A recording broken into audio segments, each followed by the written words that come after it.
Menang melawan diri kita sendiri adalah kemenangan paling mulia.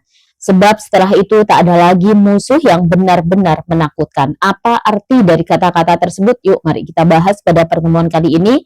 Assalamualaikum warahmatullahi wabarakatuh.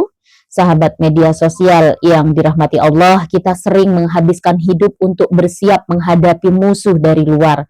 Kita takut pada kompetitor, takut pada penilaian orang, atau takut pada kegagalan yang diciptakan dunia. Tapi pernahkah kita sadar, menang melawan diri kita sendiri adalah kemenangan paling mulia. Sebab setelah itu tak ada lagi musuh yang benar-benar menakutkan. Mengapa? Karena musuh yang paling sulit ditaklukkan bukan mereka yang membenci kita, tapi ego yang ada di dalam dada kita. Rasa malas yang berbisik nanti saja, amarah yang meledak tanpa kendali, dan kesombongan yang membuat kita merasa paling benar.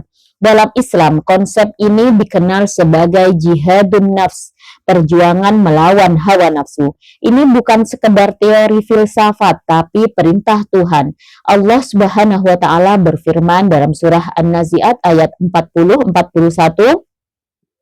Bismillahirrahmanirrahim. Wa amma man khafa maqama rabbih wa nahan nafsa 'anil hawa fa innal jannata hiyal ma'wa. Dan adapun orang-orang yang takut kepada kehebatan Tuhannya dan menahan diri dari keinginan hawa nafsunya, maka sesungguhnya surgalah tempat tinggalnya. Bayangkan, surga adalah imbalannya. Mengapa? Karena Allah tahu mengalahkan diri sendiri adalah pekerjaan paling berat. Menaklukkan rasa malas untuk sujud, menaklukkan kikir untuk berbagi, dan menaklukkan lisan untuk tidak menyakiti. Ketika kita sudah menang atas diri kita sendiri, dunia tak ada lagi punya kuasa untuk menakuti kita. Jika kita sudah berdamai dengan kekurangan kita dan tegas pada ego kita, apalagi yang bisa melukai kita.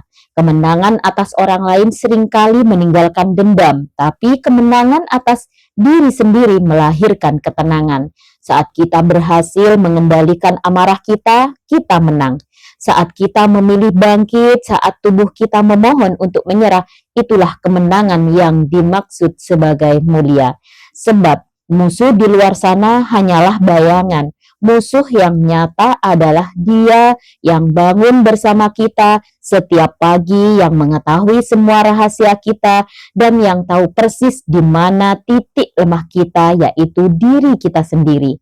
Jadi, berhenti melihat ke kiri dan ke kanan untuk mencari lawan. Lihatlah ke dalam. Tantang diri kita hari ini untuk melakukan satu hal yang paling sulit kita lakukan. Karena saat kita berhasil menundukkan ego kita, saat itulah kita menjadi manusia yang merdeka. Dan di titik itu tidak ada satupun hal semesta ini yang bisa membuat kita gemetar ketakutan. Kemenangan mulia itu ada di tangan kita sendiri. Mulailah hari ini. Wassalamualaikum warahmatullahi wabarakatuh.